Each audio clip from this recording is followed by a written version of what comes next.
Start in a plank position with your dumbbell to one side of your torso. Reach under your body with the opposite side arm and grab the dumbbell.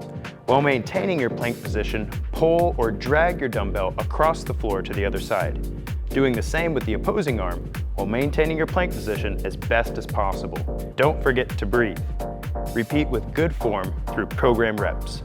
This exercise is the Cross Body Dumbbell Plank. It's a fantastic core exercise that really soups up the plank and gets your obliques involved.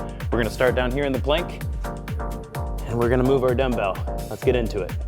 The Cross Body Dumbbell Plank is a very dynamic core exercise. Notice how Katie is maintaining a powerful plank position, but she reaches across her body and she uses her obliques to stabilize her glutes and her spine so that when she reaches across, she doesn't do a lot of leaning. She's also doing a great job maintaining a good rhythm and great breathing. Excellent job, Katie.